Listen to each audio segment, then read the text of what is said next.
So what you're looking at here are 3 broccoli plants growing in my outdoor do-it-yourself grow tower.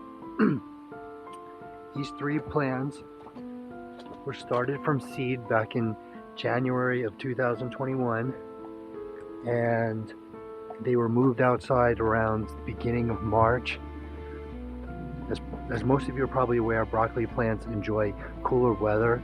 Unfortunately, in the month of March, the temperature got too hot and the plants never actually flowered. And so I kept the plants growing all summer. They even survived some 115, 120 degree temperatures. And here they are in the fall. The temperature is nice, cool 70 degrees right now. It's almost the middle of March, in the middle of November. And as you can see, these are some massive plants.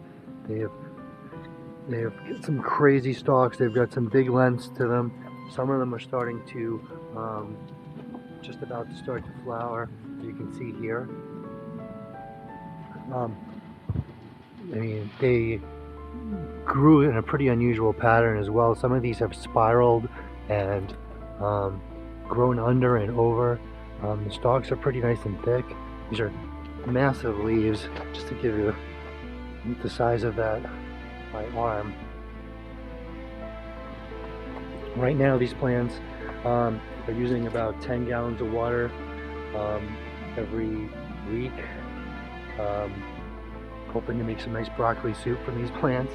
You can see there another flower right there as well. These are massive plants. They're beautiful plants, and I hope you enjoy.